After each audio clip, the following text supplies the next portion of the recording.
Mirëmëngjesi, mirëmëngjesi. Jam I gëzuar t'ju shoh këtu së bashku, është vërtet bekim, lam Zotit. Faleminderit që keni ardhur sot.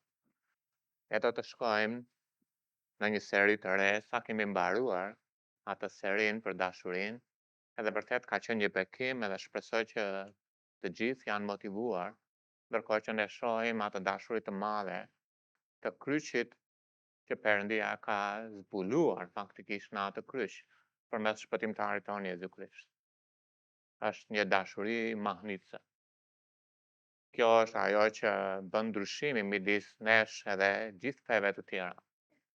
Sepse ne besojmë në një Zot që vdiq për ne, po varros për ne, po nuk qëndroi në varr, por është I gjallë. Edhe ai na do. Edhe na ka premtuar jetë të përjetshme në Krishtin Jezu Zotin tonë. Edhe një ditë edhe ne do të jemi të lavdishëm ashtu siç ai është. Ai e çau rrugën. Edhe ai garantoi ringjalljen tonë përmes ringjalljes së tij. Lavdi Zotit për Zotin. Sot do të shohim lajme të mira. Kështu e kam titulluar, edhe lajme të mira, do flasim për lajmet. Bibla mëson fjalë për fjalë për lajme të mira. Edhe unë do të lexoj atë nga Romakët kapitulli 10, e keni aty në ekran, në vargun 15 fjalë për fjalë përmendet fjala lajme të mira. Thot, por si do të predikojnë pa qenë dërguar, siç është shkruar sa të bukura janë këmbët e atyre që shpallin paqe, që shpallin lajme të mira. Edhe është bekim nga qielli, ka një fokus të veçantë për ngjarjet që ndodhin në tokë. Edhe ka një shikim të veçantë për mënyrën se si lëvizin këmbët. Edhe Perëndia përmend këtu në fjalën e tij këmbët e bukura. Janë ato këmbët që lëvizin për të quar lajme të mira nëpër njerëz të humbur. Edhe kjo është mahnitse faktikisht. Edhe dini që edhe në jetën e përditshme lajmet ndahen në dy kategori, ose në lidhje me lajmet. Kategoria dëgjuese, që dëgjojmë lajme, dhe kategoria reportuese që ndahen lajme, ose gazetaria. Por nga ana frymërore është e njëjti parim gjithashtu. Ka raste kur ne dëgjojmë çfarë Perëndia ka për të na thënë. Edhe në fjalën e tij ai na tregon lajmet që janë duke ardhur përpara dhe ngjarjet që do të ndodhin. Sepse Bibla është profetike. Të mërkurën e kaluar ne kishim lajme nga Perëndia. Nëse ishit këtu, ne ishim dëgjues për të dëgjuar çfarë duke ndodhur dhe çfarë po ndodh. Ndërsa të dielën ne do të shohimi si reporter, se cili nga ne ka një mesazh për të përçuar njerëzve të humbur. Se cili nga ne ka një lajm të mirë për të dhënë të tjerëve. Por sot do të jetë baza. Edhe do vazhdojmë në javët përpara, por sot do të jetë baza dhe baza është një bazë inkurajuese. Edhe mësimi si e kam quajtur sot është Perëndia do që të përdorë ty. Edhe po flas në mënyrë individuale, jo në mënyrë kolektive, po ai do të na përdorë ne, po flas në mënyrë individuale. Domethënë nëse se je duke dëgjuar sot, edhe e di shumë mirë që Perëndia është në qiell edhe ti je një krijesë e veçantë, unike. Sepse askush tjetër nuk është si ti. Atë duhet kuptosh që Perëndia ka një fjalë për ty në mënyrë individuale, jo për atë që është majtas, djathtas përpara mbrapa. Ka një fjalë për ty. Edhe sigurisht Perëndia do që të përdorë ty në mënyrë si nuk të ka përdorur kurrë ndonjëherë më përpara, siç mund të imagjinosh. Edhe në qoftë se e di që Perëndia do që të përdorë dhe unë e di që Bibla do që të na përdorë, dhe na thotë që ai do që na përdorë, atëherë në qoftë se e dini këta, edhe në qoftë se nuk e dini do ta mësojmë, për Perëndia do që të na përdorë. Atëherë mund të luteni në mënyrë individuale Perëndis, Perëndi, le të shkojmë së bashku. A mund të më hapësh syt? Kam nevojë të shoh ty në atë që ti ke për mua, edhe në atë që ti do që më përdorësh mua. Edhe është një lutje mirë. Le të shkojmë të gjithë së bashku, edhe secili le të lutet Perëndis vet. Sepse Zoti ka një plan për ty edhe ai që do që të përdorë ty. Ati dashur, faleminderit që na ke mbledhur së bashku në shtëpinë tënde. Në kishën tënde, Edhe një ditë, Zot, do të na mbledhësh lart në qiell dhe mezi presfa në ditë. Por derisa të vi ajo ditë, Perëndi, unë e di që ti ke një plan me secilin prej nesh këtu në këtë planet. Edhe lutem Perëndi që ti të na hapësh syt, edhe të na bësh të mundur që të mund të shohim, Perëndi, atë realitet, Perëndi, që ti ke për ne, edhe të na ndihmosh gjithashtu edhe të kapërcejmë pengesat, Zot, që na bëjnë, Perëndi, për të mos u përfshirë në planin që ti ke për ne, edhe ti eliminojmë ato. Faleminderit që sytë tu janë mbi ne për një lajm të mirë. Ti mund të bëje gjëra të mahnitshme. Gurët mund të brohorasin, Zot, edhe të shpallin me syran. Engjëjt mund të vinë, Zot, por ti ke zgjedhur, Zot, secilin prej nesh sot. Edhe Zot, lutem që secili të ketë një fjalë prej teje sot. Dhe nëse dikush është i humbur, Zot, hapi syt, Zot im, sepse sot është ditë lajmesh të mira. Sepse ti e do njeriu mëkatar, disha për të u varrosur dhe u ringjallë për të, Perëndi. Lutem, Zot, që fryma e shenjtë të na udhëheqë sot, Zot, të na flasë, na drejtoj përmes shkrimeve të tua, përmes fjalës sate. Në emër të Jezusit, Zot, lutem. Amen. Unë besoj që Perëndia do të na përdorë secilin prej nesh me të humburit për të ndarë lajme të mira. Dhe kur flasim për lajmet e mira në Bibël, kanë të bëjnë me lajmin e mirë që një mëkatar ka shpresë që të mos gjykohet, ka shpresë që të mos dënohet, dhe shpresa është në Jezu Krishtin. Ai vdiq për mëkatet tona, ai u varros për mëkatet tona dhe ai u ringjall të tretën ditë. Ky është lajmi i mirë. Perëndia erdhi në këtë planet për mëkatarin. Dhe jo vetëm aq, po ai u ringjall trupësh. Edhe nëse një mëkatar kthen syt nga Jezusi, Perëndia fal dhe jep jetë të përjetshme. Tani unë do të shkojmë sot në një person në dhjetën e vjetër e do të mësojmë disa mësime praktike lidhur me lajmet e mira dhe çfarë Perëndia do të bëjë me ne. Edhe ky person është Mojsiu. Mojsiu është një njeri shumë i veçantë në shkrimë. Ai u thirr nga Perëndia për të shkuar në Egjipt edhe për të nxjerrë popullin e Perëndisë nga Egjipti. Edhe ky Mojsi faktikisht kur ishte duke kullotur delet e vjerit të vet, ai arrin në malin e Perëndisë. Edhe Perëndia i shfaqet atij në një zjarr në ferrishte, në një shkurrë që po digje, por që nuk konsumohej. Dhe Perëndia flet me Mojsiun. Edhe jemi këtu tek Eksodi 3, edhe është Zoti duke folur, prandaj dhe unë do të dërgoj te faraoni me qëllim që të nxjerrësh popullin tim, bijtë e Izraelit nga Egjipti. Por Mojsiu i tha Perëndis, kush jam unë që të shkoj te faraoni dhe të nxjerr bijtë e Izraelit nga Egjipti? Është mjaft e qartë që Zoti është duke folur me të dhe ajo që ndodh është mënyra se si Mojsiu përgjigjet kush jam unë. Edhe kjo mund të jetë një përgjigje për ulësie. Edhe shpesh herë ne themi Zotit, kush jam unë, Zot, ti ke krijuar qiellin, tokën, kush jam unë që të mund të më thrasësh të shërbej ty? Edhe ai është një Zot i madh apo jo? Është një përgjigje për ulësie. Gjon Pakzori tha, unë nuk jam i denj që të merrem me licat e sandaleve të Zotit Jezu Krisht. E megjithatë Perëndia e mori dhe e përdori atë. Është një përgjigje mirë, në qoftë është një përgjigje për ulësie. Por Perëndia na ka thirrur secilin prej nesh, ashtu siç ka thirrur Mojsiun, që e thirri të nxjerrë popullin nga Egjipti, edhe Egjipti është pikturë e botës, Egjipti është pikturë e sundimit në mbretërimin e djallit. Edhe secili nga ne është thirrur me një thirrje të lartë nga Perëndia, që të mund të nxjerrim njerëzit nga errësira në dritë, nga pushteti i Satanit tek Perëndia, dhe të kenë trashëgim midis shenjtorëve. Edhe Zoti thot Mojsiut, unë do të dërgoj ty. Unë kam një plan për ty. Unë kam diçka për jetën tënde. Edhe Perëndia është duke na drejtuar se cilit për nesh, unë kam diçka për ty. Unë kam një plan për ty. Unë kam diçka për jetën tënde. Edhe pavarësisht mënyrës së reagimit të përulur, duhet të kuptojmë që me të vërtetë ja vlen të dimë sa i madh është Perëndia ynë dhe sa e madhe dhe fuqishme është thirrja që ai ka për ne.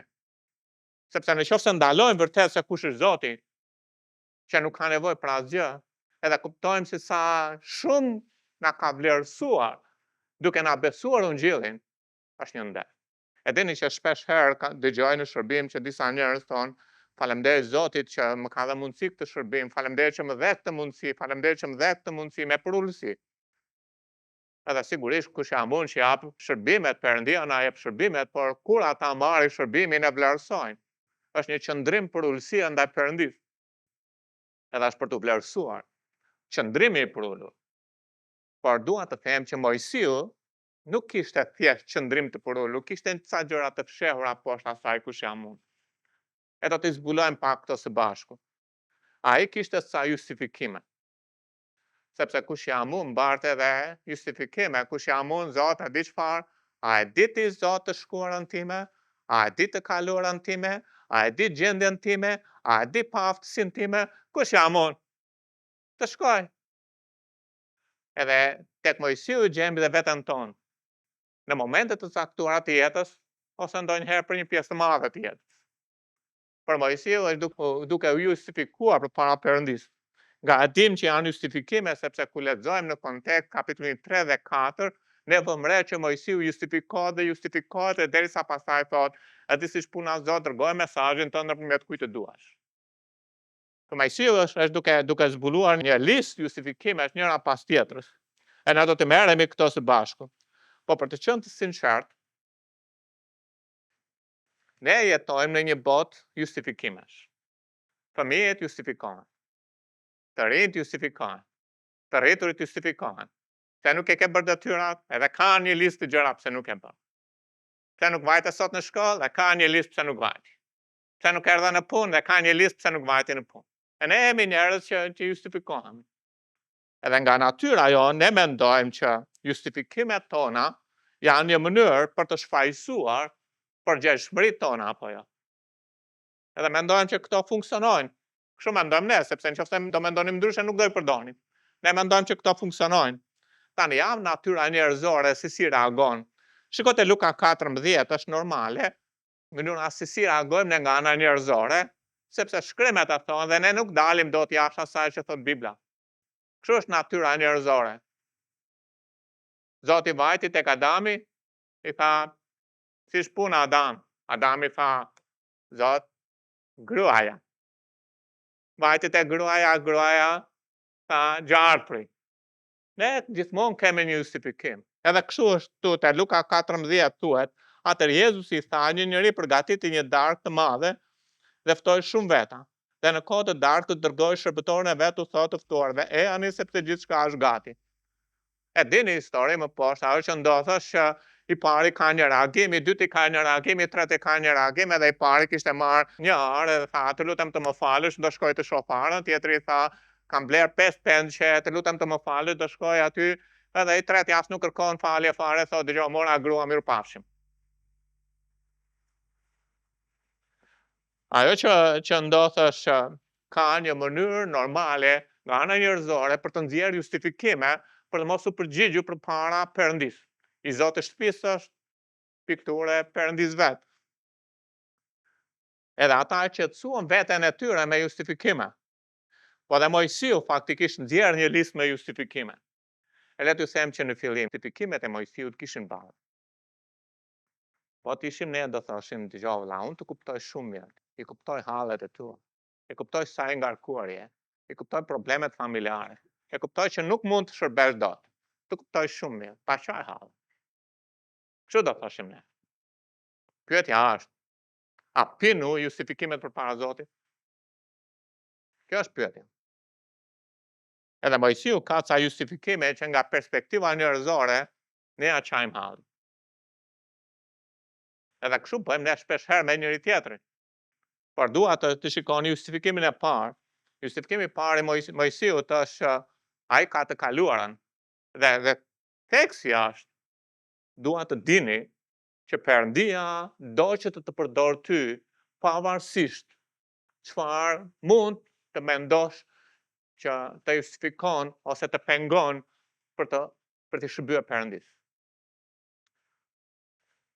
Tani kur flasim për të kaluarën e Mojsiut, vinë re Mojsiu tha, kush ja mund? Edhe i tha Zotit, thash, mund të jetë një qëndrim për ulësie, por ai duke folë me Perëndin, kush ja mund?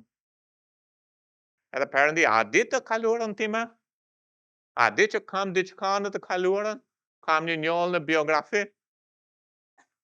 Edhe cila është e kaluara e Mojsiut? Eksodi kapitulli 2, 11 deri në 13 në ato ditë, kur Mojsiu ishte rritur, ndodhi që ai doli për të gjetur vëllezërit e tij dhe burri i re se bënin punë të rënda. Dhe pa një egjiptas që po rrinte një burr hebre, një nga vëllezërit e tij. Dhe vështroi andej këtë dhe duke parë se nuk ishte njëri, e vrau egjiptasi dhe e fshiu pastaj në rar. Ditën e nesërme doli dhe pa dy burrat hebrej që po ngrindeshin dhe i tha atij që kishte fajin: "Pse e rre shokun tënd? Kemi Mojsiun që bën diçka. Nuk është diçka e drejtë." Sigurisht Mojsiu mendon që po përmbush planin e Perëndis, po nuk është kjo mënyra se si Perëndia do të çlironte hebrejt. Edhe Mojsiu është duke bërë diçka që ndërgjegje, ati nuk e lë rehat, edhe nuk është qetë, sepse ajo që ndodhte, shikon një herë majtas, shikon djathtas, dhe pastaj e vret atë. Edhe ajo që ndodh është, ai bën diçka të ndaluar dhe bën diçka në fshehtësi, dhe bën diçka në zemrim e sipër, dhe bën diçka i nxehur. Tani le të pyejmë një pyetje të thjeshtë. A ka ndodhur ndonjëherë në jetën tuaj që keni bërë diçka, keni parë një herë, i shef një herë, pastaj keni bërë atë që të keni bërë, apo jo? Ju ka ndodhur ndonjëherë në jetë? Apo vetëm Mojsiut? Majtas, shikoj një herë, ose je siguruar që je vetëm dhe pastaj ke vazhduar. A ju ka ndodhur ndonjëherë që në nxjerrje sipër ke bërditur? Dole nga kontrolli? Mojsiu doli aq nga kontrolli sa e vrau, nuk thashë keni vrarë ndonjëherë, nuk e di, keni dalë deri në atë pikë sa, le të themi, si përdorim ne fjalën, shkalluat nga nerva. A ka ndodhur ndonjëherë që në mish keni bërë diçka që nuk duhet ta bënit, por e bët? Edhe ktheni kokën mbrapa dhe shikoni një të kaluar që atë të doja ta kisha edhe një herë, të kthehem edhe një herë, dhe sikur ti ta fshija atë të kaluarën time, ta kisha të pastër në mënyrë që Perëndia të më përdorte. Kjo ishte e kaluara e Mojsiut, që nuk e linte rehat dhe përndiqte. E megjithatë Perëndia e thret Mojsiun. E megjithatë Perëndia mund të thras ty dhe të thret ty pavarësisht të kaluarës tënde.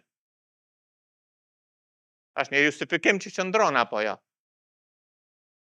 Por Zoti e thret Mojsiun, sepse Perëndia ka një plan me Mojsiun. Dhe Zoti të thret ty sepse Perëndia ka një plan me ty. Unë e di që kur flasim për Izraelin, edhe nuk pajtohem me gjërat që Izraeli bën, që çdo gjë që bën. Po kuptoni, Izraeli është biri i Perëndis. Po flas për Izraelin sot. Dhe Perëndia e disiplinoi Izraelin. Dhe Perëndia e ndreq Izraelin, dhe Perëndia do të kthejë Izraelin tek vetja. Por Perëndia kur nuk e hedh poshtë birin e tij, ashtu si ju kur nuk e hedhni poshtë birin tuaj. Izraeli është dhe do të mbetet përjetë biri i Perëndis. Është i vetmi si komb ndër kombet që quhet biri i Perëndis. Është i vetmi. Çdo njeri i rilindur sot quhet biri i Perëndis, po si individ po. Por ajo që po përpiqem të them është ju jeni bijtë të Perëndis. Dhe pavarësisht të shkuarës suaj, Perëndia ende ju do, Perëndia ende ju ka bij, dhe kur nuk do të heq dorë se së patru ju bij. Ju jeni përjetë bijtë të tij. Jeni të dashur në sytë e tij. Po ju prishni miqësinë me Zotin, po. Ai do të merret me ne, po. Por mos harroni që e shkuara nuk është një pengesë në sytë e Perëndis që të mund të shërbesh atij. Mund të jetë një pengesë në sytë e mi, në sytë tuaj, po jo në sytë e Zotit. Le të them diçka për të kaluarën. As unë, as ju nuk bëjmë dot asgjë për ta rregulluar të kaluarën. Ajo është aty ku është. Dhe me qëra fjala, as Zoti nuk bën dot ndonjë gjë për të rregulluar të kaluarën tuaj. Ajo është aty ku është. Por kuptoni që Zoti do të përdor.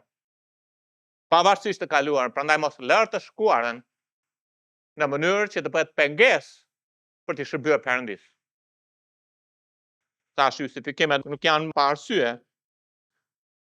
Gjëja e dytë është për shkak të thashëthemeve. Disa njerëz nuk shërbejnë sepse nxjerrin justifikim nga këndvështrimi njerëzor me të drejtë, kam një të kaluar jo të mirë. Disa njerëz nuk shërbejnë sepse nxjerrin justifikim, e di çfarë?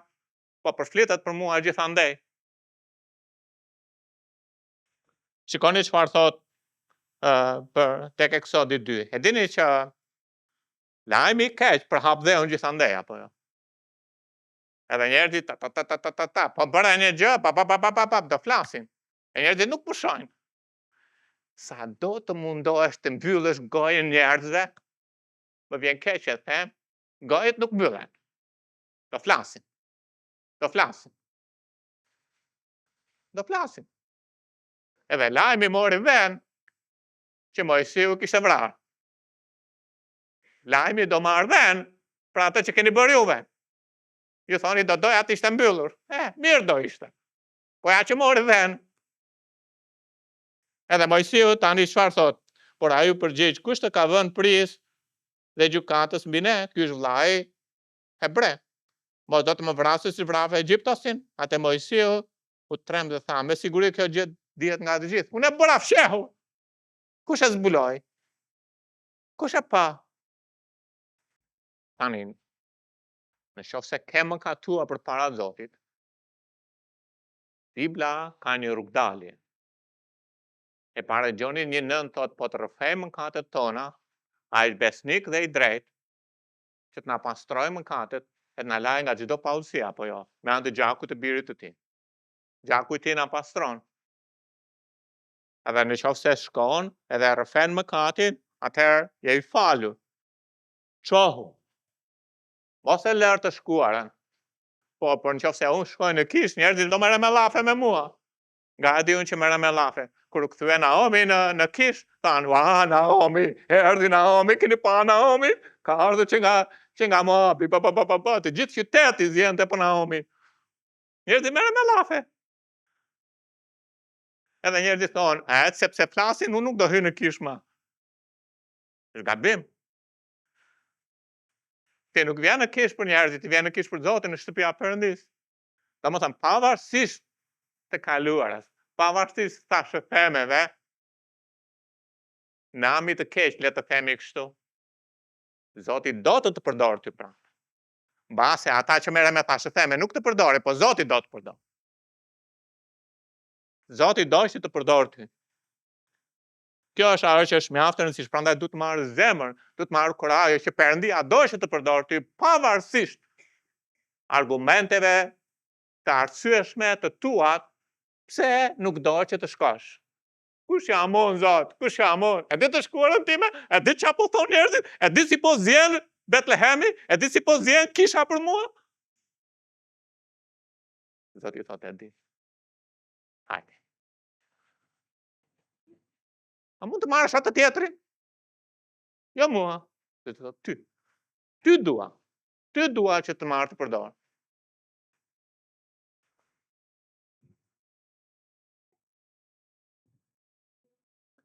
Justifikimi i tretë, për shkak të mungesës së talentit. Eksodi 4, vargu 10. Atë Mojsiu i tha Zotit, mjerisht o Zot, unë nuk jam njeri i gojës. Nuk kam qenë e tillë në të kaluar dhe nuk jam e tillë që kurse ke folur shërbëtorët tënë, sepse jam i ngathën në fjalë dhe në kuvend. Fjala i ngathët është fjala që ai nuk fliste dot. Tani mendoni Mojsiun, edhe kjo fjalë përdoret kur Mojsiu ka mban shkopin lart, edhe duart e tij janë lodhur, edhe ai mundohet ta mbajë lart, janë lodhur, nuk e mban dot. Edhe i duhen 2 njerëz që e mbajnë pastaj në mënyrë që Izraeli të fitonte poshtë. Edhe Mojsiu kishte një problem. Edhe Mojsiu mendonte. Nga kapitulli 3 këtu jemi në kapitullin 4. Zoti e di çfarë problemi kam unë, edhe po më thret. Po i them që e di ti kush jam unë? E Zoti thotë e di, edhe mirë. Derisa të më thra Zoti mua të më rregulloj këtë punën e të folurit, me siguri do të zgjidh këtë gjë. Edhe Zot kam një çështje me të kaluarën, mos u shqetëso. Zot kam një çështje me fashëthemet, mos u shqetëso. Mirë, tani prit pak Zot tani. Unë mendova që ti e dije, tani unë po ta nxjerr problemin tim. Problemi nuk flas Zot. Mesazhin tënd.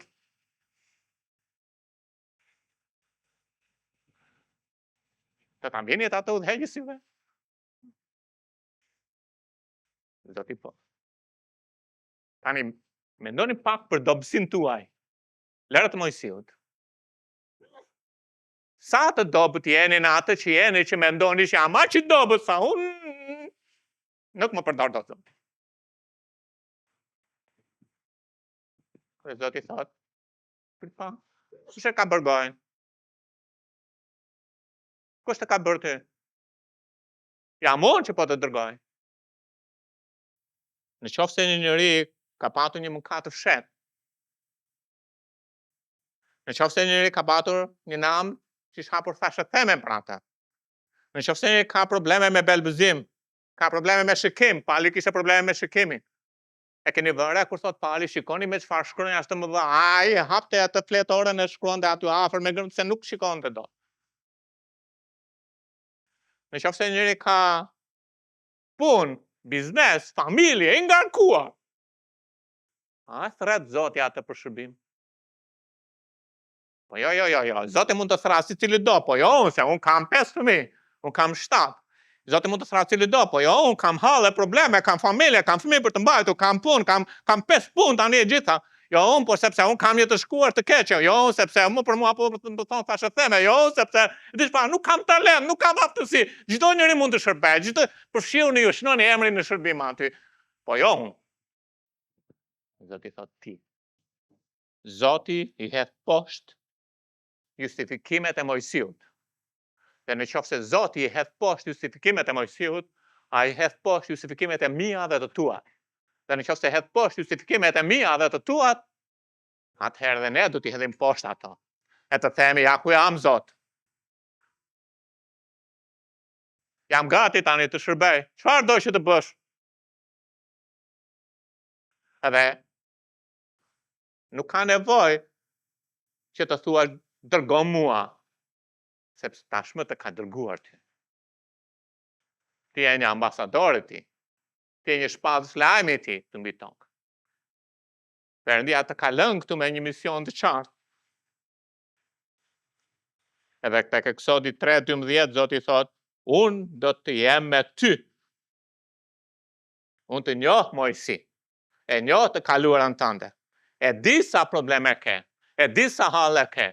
E di se çfarë duhet të bësh të punosh edhe gjithë këto gjëra. E di gjithë ato ngarkesat që ke. E di gjithashtu pa aftësinë tënde, dobësinë tënde. Unë të njoh Mojsi. E megjithatë unë dua të përdor ty. Unë dua që ti të shkosh. Unë do të dërgoj ty. Është një inkurajem kjo apo jo? Nëse Perëndia mund të përdorë Mojsiun, ai mund të përdorë cilin do prej nesh. Le të mos justifikohemi, po të lejojmë Perëndin të na përdorë. Te Mateu 28, pastaj Jezus ju ofrua dhe u foli atyre duke thënë, mua më është dhënë çdo pushtet në qiell dhe në tokë. Unë jam Zoti, krijuesi i qiellit dhe i tokës, kam gjithë fuqinë. Shkoni. Nuk është që Zoti më dërgon mua, si tha Isaia. Shkoni. Dhe bëni dishepull. Dhe pastaj thot, dhe unë jam me ju gjithë ditët. Ashtu si Zoti tha Mojsiut, Mojsi do të shkosh në Egjipt, do të vesh në Egjipt, Egjipti pikturë e botës, Egjipti pikturë e skllavërisë në dominimin e faraonit, edhe shko atje, edhe nxirri ata, unë do të jem me ty. Edhe Zoti të thotë, ty shko tani në botë, shko mes të pashpëtuarve, shko mes njerëzve të humbur, janë nën dominimin e faraonit, nën dominimin e djallit domethënë, nën mëkat, edhe shko dhe nxirri ata, unë jam me ty. Është një thirrje që Perëndia ka për secilin prej nesh të shkojmë me lajme të mira për të quar lajme të mira atyre. Gjëja e dytë që dua të shohim është që së pari pavarësisht justifikimeve që mund të kesh, Zoti do të përdorë ty. E dyta është pavarësisht pafuqishmërisë që mund të kesh, prap Zoti do të përdorë aty. Forca jote është tek Perëndia. Eksodi 3:12 thot, unë do të jem me ty. Unë do të jem me ty. Tani, Jezusi tha diçka. Pa mua nuk mund të bëni asgjë apo jo. Nëse ne nuk bëjmë dot asgjë pa atë, do të thotë që çfarëdo gjëje që mund të bëj unë, çfarëdo gjëje që mund të bëj një skuadër, çfarëdo gjëje që mund të bëj një kish, qoftë kjo skuadra me 10 veta, qoftë kisha me 100 veta, apo 1000 veta, nëse është pa Jezusin, atëherë shumëzohet me 0, del 0. Apo ja? Domethënë ne të gjithë jemi zero.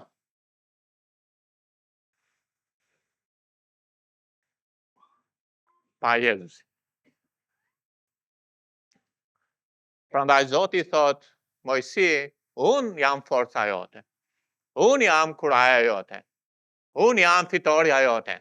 Unë jam ai që po të shkoj. Unë do të garantoj që ti të shkosh e të përmbushësh misionin tim. Sa do të shumë që ti jemi, pa Zotin e jemi zero. Lavdi Zotit që ai vjen me ne. Lavdi Zotit që ai shkon për para nesh. Lavdi Zotit që ai do të pashpëtuar të tërheqë drejt vetes. Lavdi Zotit që ai ka siguruar shpëtim në kryqin e Kalvarit. Lavdi Zotit që fryma ai bind ata. Lavdi Zotit që gjithashtu më ka përdor dhe më përdor mua dhe do të më përdor mua, do të përdor edhe ty, që të lëvizim. Zoti nuk impresionohet nga forca ime, nga numra tanë sa jemi, apo nga fuqia e një kishe. Nuk impresionohet. Zoti thot, unë jam forca juaj. Nuk është forca juaj që të shpëtoj njerëzit, po unë jam forca juaj. Jo nuk mund të imagjinoni se sa shumë gjëra është në gjendje të bëj Perëndia i madh me ju. Edhe dini në qoftë se zero në shumëzoni me Zotin, ne dini çfarë del? Zoti. Zoti del. Kjo është matematikë që nuk ka kuptim. Po gjithmonë me Zotin nuk ka kuptim matematika njerëzore. 0 herë Zoti bara Zoti. 0 herë 1000 antar nga kisha bara 0. Sepse pa Zotin e nuk bëjmë dot asgjë. Prandaj e parë Korintas 1:26 dhe 29 thot, shikoni në fakt thirrjen tuaj vëllezër, sepse ndër ju ka jo shumë të ditur sipas mishit, jo shumë të fuqishëm, jo shumë fisnik. Por Perëndia ka zgjedhur gjërat e marra të botës për të turpruar të urtët. Perëndia ka zgjedhur gjërat e dobta për të turpruar të fortët. Dhe Perëndia ka zgjedhur gjërat jo fisnike dhe gjërat e përçmuara dhe gjërat që nuk janë për të asgjësuar ato që janë që asnjë mish të mos mburret përpara tij. Kur unë shkoj me fuqinë time edhe bëj punë, unë do mburrem. Po kur unë kuptoj që jam asgjë dhe shkoj me fuqinë e Zotit, Zoti më lavdin. Prandaj shërbimi nuk bëhet me fuqinë njerëzore, motra dhe vëllezër. Shërbimi bëhet me fuqinë e Perëndis në ne. Prandaj Pali thotë, nuk rizova bashkë me Krishtin dhe nuk rroj më unë, nuk jam unë ai, po është Krishti në mua, është fuqia ati në mua, edhe është ai në mua që më jep zemër, kurajo të guxoj, të lëviz, të këmbë drejt të pashpëtuari për të treguar atij se si të shpëtohet me Jezu Krishtin. Prandaj Perëndia ka zgjedhur gjëra jo shumë të ditur në kish, jo shumë të fuqishëm në kish, që të turproj ata që janë të ditur e të fuqishëm. Në qoftë se jeni të dobët, kualifikoheni për të shërbyer nga Perëndia. Me anë të fuqisë së tij. Gjëja e dytë është forca jote qëndron tek ajo që ke në dorë. Forca jote është tek Perëndia. Forca jote gjithashtu qëndron tek ajo që ke në dorë. Eksodi 4:2, atëherë Zoti i tha, ç'është ajo që ke në dorë? Ajo përgjigj një baston. Çfarë thot Zoti? Ç'a ke në dorë? Zot, ti po më thua mua të shkoj të nxjerr Izraelin nga Egjipti. Kjo është shaka. Është perandoria më e fuqishme e botës. Ka arma tim, ka kaq shumë gjëra që unë, ç'a kam unë? Zoti thot, ç'a ke në dorë? S'kam o Zot, ç'a kam? S'kam gjë. Jo, ç'a ke në dorë? E kam një shkop. Ai shkop u bë fuqia e Perëndis në Mojsiun. Me atë shkop, ai dërgoi plagën në Egjipt. Me atë shkop, Mojsiu çau detin. Me atë shkop, siguroi ujë për popullin e tij.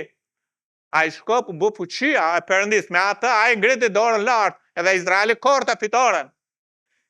Çfarë ke në dorë? Pali tha, s'kam gjë, vetëm time. Edhe Zoti tha, ti e vegla. Vetë ti e vegla që unë do të përdor ty për të sjell emrin tim ndër jo hebrej. Çfarë kishte një djalosh i vogël? Facebook dy pesh. Ato i dha Jezusit. Forca jote qëndron atë që je. Çfarë je Zot? Po unë nuk e di, nuk kam shumë potencial, nuk më poshtë gjithë kjo botë. E ke iden Zot? Po kam iden, jam unë ai që po të dërgoj. Unë jam Zoti Shko me atë që ke, po të kisha një listë me gjëra atëherë do të shkoja. Jo. Nuk ka nevojë për gjë tjetër. Atë që ke, shko. Gjëja e tretë është forca jote është e lidhur me të tjerët. Forca jote është e lidhur me Zotin, forca jote është e lidhur me çfarë ke në dorë. Nuk kam gjë, mirë, si pali veten, lëre Zotin, Zoti do të përdor ty. Në mënyrë të fuqishme. Është e lidhur me të tjerë. Ne vëmë re që gjithashtu tek Eksodi 4:15 Perëndia e lidh Mojsiun bashkë me Aronin. Edhe sigurisht ka një shfaqësim aty edhe Zoti i thotë mirë. Do ta zgjidh këtë problemin tënd që ti ke me atë të kështu, por prap, unë nuk po thras Aronin, po thras ty. Por mësimi që mund të marrim nga kjo është që Perëndia do të bëj punën përmes secilit prej nesh, jo thjesht përmes meje. Domethënë Perëndia nuk thret Aronin, po thret edhe Mojsiun, edhe ditë. E dini që më pas Aroni ka një detyrë, ai bëhet kryeprift apo jo. Dhe nuk vjen nga Mojsiu, vjen nga Aroni kryeprifësia. Zoti ka një plan me të gjithë ne. Po kuptoni mësimin që Perëndia dëshiron që ne të kuptojmë që Zoti do të punojë me secilin prej nesh. Zoti do të punojë me mua, ndërkohë që ai është forca ime, do të punojë me mua me ato gjëra që kam, jo ato që nuk kam, edhe do të punojë me mua bashkë me çfarë? Me motra dhe vëllezër në kish. Kjo është e rëndësishme. Tani nëse doni të kuptoni si mëson Perëndia për të dalë në botë, për të fituar shpirtra, Gjoni kapitulli parë shpjegon mjaft gjëra në këtë. Gjoni 1:40. Andrea, vllai i Simon Pietrit, ishte një nga ata të dy që e kishin dëgjuar këtë dhe nga Gjoni dhe kishin ndjekur Jezusin. Ky gjeti më të pari vllain e tij Simonin dhe i tha: "E gjetëm Mesian që përkthyet do të thotë Krishti." Plani thjesht i Perëndisë është. Jo plani thjesht për shpëtim, plani thjesht për shërbim. Plani thjesht për shërbim i Perëndisë është. Ti duhet të gjesh Simonin. Simoni do ta gjej që kam në krah. Jo, nuk e kam para atë që kam në krah. Ti, domethënë po të flas, nëse dëgjon ti, më dëgjon mua, unë kam me ty. Ti do të thosh po ai që ka në krah. Nuk është puna e atij që ka në krah, është e jotja. Ti duhet të gjesh Simonin. Me gjithë dobësit që ke, me gjithë problemet që ke, me gjithë gjërat që ke, hidhe poshtë justifikimet edhe Zoti ka një plan me ty, të shkosh në botë të fitosh shpirtra. Ti duhet të gjesh Simonin. Kështu thot. Gjeti Simonin. Ti duhet të gjesh. Ky është plani i Zotit për ty. Ti shko dhe gjej Simonin. Po nuk duhet ta bëj drejtuesi këtë punë. Ti. Po nuk duhet ta bëj pastore këtë punë. Ti. Po nuk ta bëj këtë që është në krah. Ti. Po ai flet më mirë se unë. Ti. Po ai ka më shumë dhunë ti. Ti. Gjëja e dytë. Plani thjesht vazhdon në vargun 43. Të nesme Jezusi donte të dilte në Galile, gjeti Filipin dhe i tha ndihmë. Jezusi është piktura drejtuesi ta. Drejtuesi duhet të gjej Filipin. Po ti ka Simonin. Ti ka Simonin. Drejtuesi ka punë me Filipin. Tani nëse je drejtues, ku është Filipi yt? Dile gjeje. Nëse nuk je drejtues, ti ka Simonin. Ku është Simoni yt? I thonë pa që kam në krah. Ti. Tani sigurisht përjashtove, drejtuesin edhe unë, pa që kam në krah. Vetëm me mua e ka edhe me drejtuesit. Atëherë hajde të vemi në shërbim. Unë edhe drejtuesi. Plani thjesht vazhdon, vargu 45. Filipi gjeti Natanaelin dhe i tha: "E gjetëm atë për të cilën shkroi Mojsiu në ligj dhe profetët, Jezusin nga Nazareti të birin e Jozefit." Plani thjesht i Perëndisë për shërbim është teatri, do të gjej Natanaelin. E sa i mirë Zoti apo jo? La ndonjëri pa përjashtuar Zoti? Ti, Andrea, drejtuesi, këka, Filipin, teatri, Natanaelin. Sa i mirë Zoti. Plani i Zotit nuk bëhet me programe. Bëhet duke kuptuar që secili ka një thirrje individuale nga Perëndia. Si Mojsiu. Dhe nuk ka justifikime për para nesh dhe as për para Perëndisë. Ti je thirrur të gjesh Andrean, drejtuesi Filipin, tjetri Natanaelin. Është shumë e thjeshtë plani. Efesianët 4 vargu 16, për të cilit gjithë trupi i lidhur mirë dhe i bashkuar me anë të kontributit që jep çdo gjymtyr, dhe sipas forcës së çdo pjese të veçantë shkakton rritjen e trupit për ndërtimin e vetes së tij në dashuri. Trupi i Krishtit, jo trupi ynë, trupi i Krishtit, shpëtimtarit ton, rritet. Dhe rritja ati është varur nga dora jonë, është lënë në dorën tonë. Ti duhet të sjellësh një gur, dhe ai gur është Simoni. Gjeja Simoni sjella në kish. Ti, tjetri, duhet të gjej Natanaelin, drejtuesi, duhet të gjej Filipin. Edhe të gjithë së bashku, çfarë bëjmë? Ne po kontribuojmë në rritjen e trupit të Perëndisë son, sepse njerëzit janë gur të gjallë. Trupi është një trup i gjallë, është një tempull i gjallë.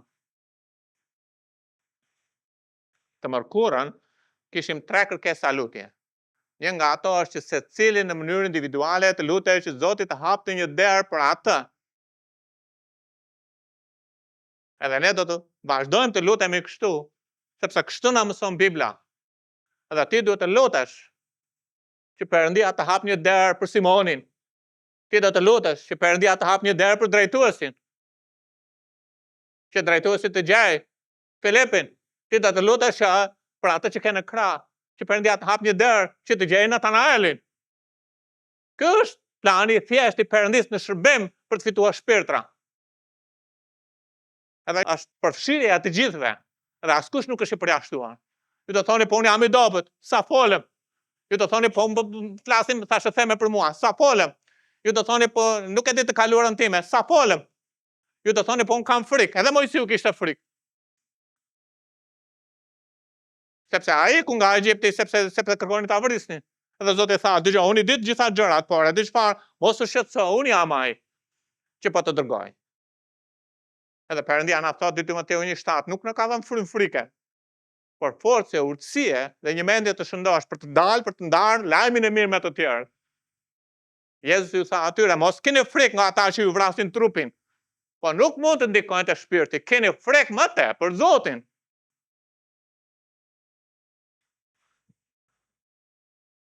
Edhe për mua ka qenë sfiduese kjo javë dhe duke marrë ato kërkesa të mërkurën, atë kam thënë Zot, edhe fillova të mendoj, të lidh në mendjen time, cilët duhet të shkoj, duhet të gjej njerëz të rinj, ku kam, edhe lidha në mendjen time 4 veta.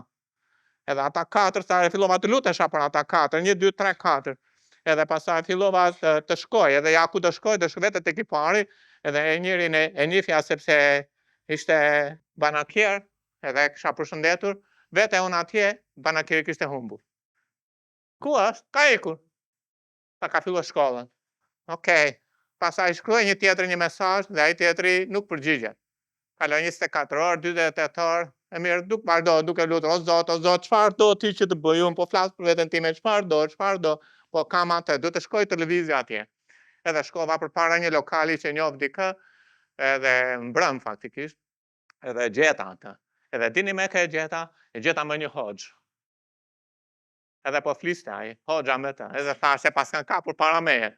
Thashte, Zot, tash më ndihmo. Edhe thashte, dëgjoj, thash, a mund të pim një kafe ndonjëherë tjetër? A, mirë, a shkëmbym numrat. Okej, mirë, faleminderit. Ka duke u lutur. Thash, mirë, kam një njerëz që ka kapur dikush para meje. Prap, kam një tjetër që po lutem edhe, okej, tani ai për cilin po lutesh edhe e kisha shkruar, më ktheu përgjigje, tha, do pim kafe. Lavdi Zotit, shumë mirë. Do të jem sot mbas ditës do pi kafe me të. Edhe vete dje në mëngjes, vete për kafe prap, atje ku ishte ai banakieri student, domethënë edhe e gjeja atë, thashte, mendova se të humba. Edhe ai tha, "Çu më humbe mua ti?" Tha, "Unë këtu jam." Tha.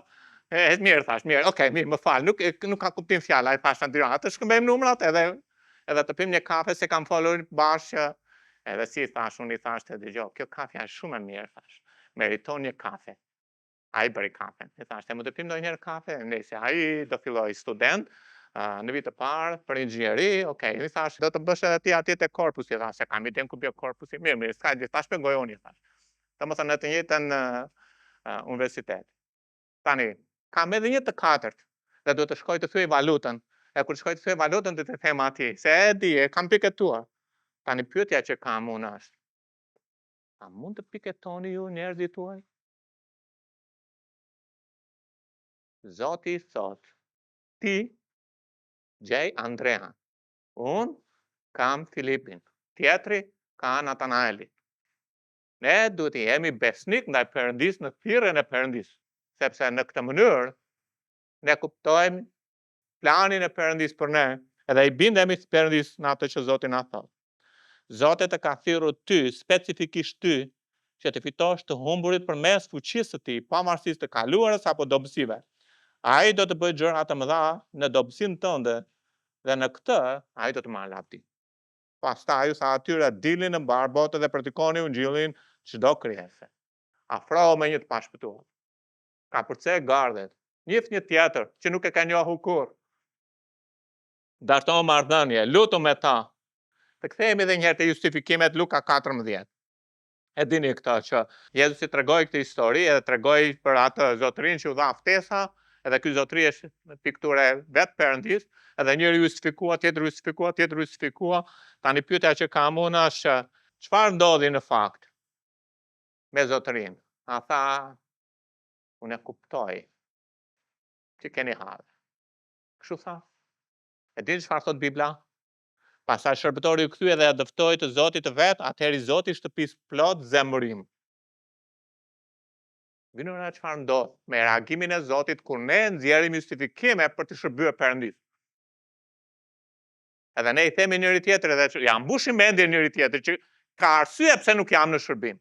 Ja mbushim vërtet, jemi shumë bushamendës. Por Zoti nuk e merr në konsiderat justifikimin ton. Ai e di që kemi fëmijë, ai e di që kemi familje, ai e di që duhet të shkojmë në punë, ai e di të kaluarën tonë, ai e di problemet tona. Megjithatë, asnjëra nga këto nuk funksionon në sytë e Perëndis, nuk pi ujë. E thënë në mënyrën si flasim ne në gjuhën e përditshme. Ai nuk tha, janë të angazhuar, kanë halle, kanë familje mirë, kur të keni kohë. Le të lexojmë justifikimin e Mojsiut, si u përgjigj Zoti. Vargu 14, atëherë zemërimi I Zotit u ndes kundër Mojsiut. Përsëri, ne vëmë re një reagim të Perëndis ndaj justifikimeve. Justifikimet tona ndaj thirrjes Perëndis nuk e qetësojnë Zotin. Justifikimet tona ndaj thirrjes Perëndis nuk e mërzisin Zotin. E zemërojnë Zotin. Nuk I japin thjesht dhimbje koke. Sepse Zoti ka një plan me ty. Se cili nga ne ka dhënë ushqim, ka dhënë veshje, ka dhënë jetë, edhe ka lënë një kohë për të jetuar për pak kohë mbi tokë, me qëllim që të përmbush planin që Perëndia ka për të dalë të fitojë shpirtrat e humbur me ungjillin e Jezu Krishtit. Prandaj jeni këtu. Prandaj ende nuk keni vdekur dhe nuk keni shkuar në qell, sepse Zoti ka një plan me ju. Unë e di që ne jemi të gjithë me vullnet të lirë, edhe e di që ne mund të abuzojmë me Zotin, edhe e di që Zoti ishte I lirë, edhe der hyrbin, edhe na jep kohë, edhe na zgjat kohë, edhe është I durueshëm me ne. Por kuptoni, arsyeja e vërtet pse jeni gjallë dhe merrni frymë, dhe Zoti po kujdeset për ju, për shëndetin tuaj, për familjen tuaj, për fëmijët tuaj, është me qëllim që të përmbushni planin e Perëndis, jo ta hedhni poshtë planin e Perëndis duke u nxjerrë justifikime, familjen, shëndetin apo hallet e problemet. Asun nuk duhet të bëj këtë gjë. Kam qenë mjaft I ngarkuar për të studiuar për të mërkurën, për të studiuar të dielën, edhe pastaj kam thënë Zot, asnjëra nga këto nuk duhet të jetë shfaqsim për mua, që të mund të dalë të kërkoj shpirtrat e humbur. Edhe kam thënë Zot, më fal, duhet të kthehem edhe të përgjigjem ndaj asaj që ti më kërkon mua. Do ta bëj për të predikoj të dielën, do ta bëj të predikoj të mërkurën, të bëj atë që Zoti më ka lënë, qoftë edhe me familje, të kaloj kohë me familje, por kur nuk do të harroj që arsyeja pse jam në këtë planet është të fitoj shpirtra. Dhe ju nuk do të harroni këtë.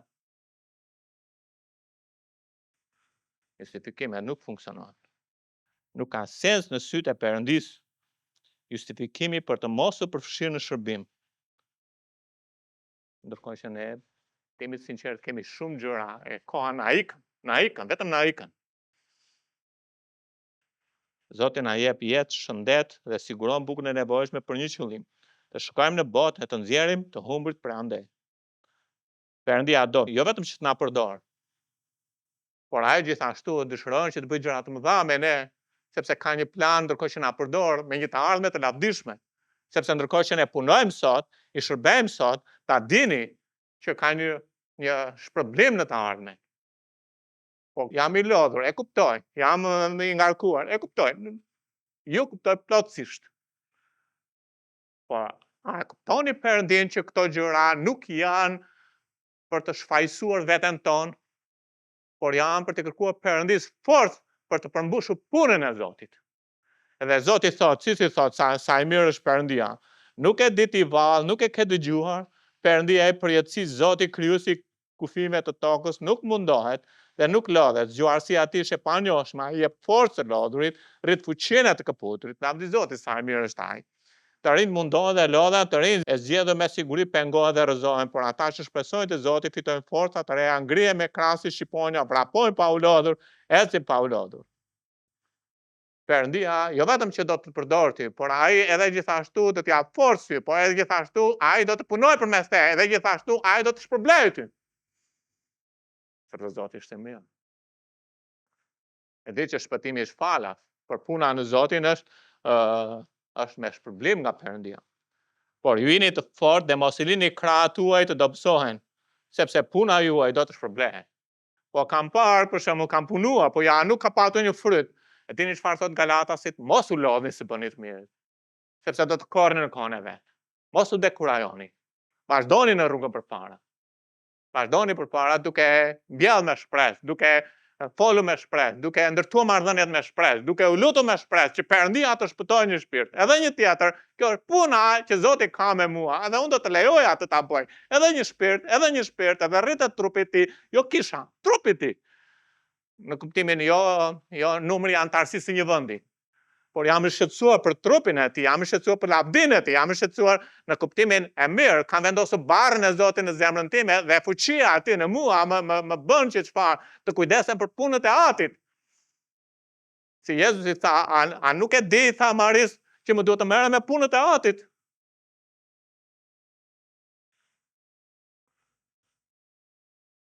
Ti duhet të gjesh një Pjetër, ose një Simon. Unë duhet të gjej një Filip, tjetri duhet të gjej një Natanael. Nuk ka nevojë të themi dërgo mua, ai na ka dërguar tashmë. Nëse nuk di shumë, ti tregoj dëshminë tënde. Si u shpëtove? Si e takove Jezu Krishtin? Çfarë bëri Jezusi për ty? Si të ndryshoi ty? Ftoje të vinë në shtëpinë e Perëndis. Por Perëndia do të përdorë dëshminë tënde. Por Zoti ka një plan me ty. Tako të humburit. Ky është plani thjesht i Perëndis për shërbimin e secilit prej nesh. A mund të përgjigjemi Perëndis? Apo do të lëmë Zotin zemërohet? Zgjidhni e merrni. Ju do thoni, po mos na prediko këtë. Jo, Zoti do të sillet sipas fjalës, sipas predikimeve të mia. Zoti. Atë le të përgjigjemi. Edhe me qëra fjala, dini çfarë bëri Zoti me Mojsiun? Kur Mojsiu bind, Perëndia bëri gjëra të mëdha me të. Madje, Perëndia jep dëshmi sa që ulej ballë për ballë me Mojsiun dhe fliste me të. Nga një bindje e thjeshtë ndaj thirrjes së Perëndis, nga një bindje e thjeshtë ndaj asaj që Perëndia i tha atij, duke flakur të kaluarën e tij, duke flakur justifikimet e tij, edhe pavarësisht problemeve të tij, dobësisë të tij, belbëzimeve të tij, halleve të tij, gjitha gjërave që kishte, ai e la Perëndin ta përdorte dhe Zoti ulej ballë për ballë me të, edhe fliste me të si një mik. Thot Perëndia për Mojsiun. Ulej përballë me të, linte qiellin e tretë dhe vinte dhe fliste ballë, ai sodiste dukjen e Zotit. Dhe Perëndia do jap një privilegj kaq të madh në marrëdhënie me të, sa nuk e keni parë kurrë ndonjëherë. Por duke bërë atë që Perëndia kërkon. Dhe të lim kokat tona. Merrni zemër, merrni kurajo, merrni forcë. Zoti ka një plan me ty. Pavarësisht sa i zënie, sa i ngarkuar je, sa barë të rënd mund të kesh edhe apo të kaluar që ke, apo gjëra që mund të kesh bërë në mish më përpara, apo fashëthemet që thon për ty, apo paaftësisë që mund të mendosh jam i paaft nga ana e dhuntive. Zoti ka një plan me ty. Çohu dhe besoj Perëndis. Pa atë nuk bën dot asgjë. Unë dhe ti dhe kjo kish jemi zero. Por në qoftë se lëm Perëndin, ai do të bëjë gjëra të mëdha me ne. Nuk impresionohet Zoti nga forca jon. Përkundrazi, ai dëshiron të kuptojmë që në dobësitë tona ai do të bëjë gjëra të mëdha. Dillni me guxim. Dillni me besim ndaj Perëndis.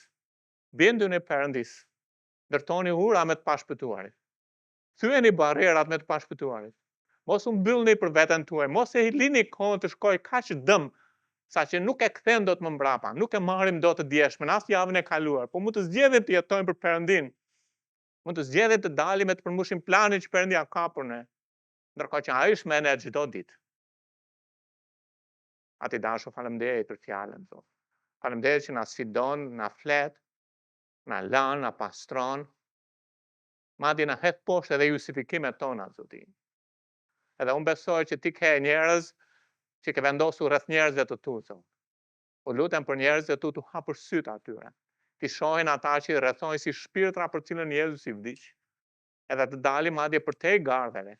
Dhe kur ulen në për kafe, kur shkojnë në për palestër, kur shkojnë në për vende të ndryshme, kudo që shkojnë, Zot, lutem që të thyejnë barrierat, të ndajnë Krishtin me të tjerë, të ndërtojnë marrëdhënie, edhe të shpëtojnë dikë nga flakët e ferrit, Zot. Faleminderit që ti premton që ti je me ta. E nuk je vetëm me ta, je me secili prej nesh. Dhe vetëm me secili prej nesh, por edhe me mua, Zot. Faleminderit. Dhe gjithë ditët, Zot. Ndërkohë që kohët po shkurtohen, unë lutem Perëndi që çdo njeri të jetë i udhtë, të shfrytëzoj kohën për arsyen dhe qëllimin pse ti na ke shpëtuar dhe na ke lënë në tokë. Për të kërkuar e të humburit, për të ndarë me të humburit lajmin e mirë, Zot. Në emër të Jezusit, Zot, lutem. Amen.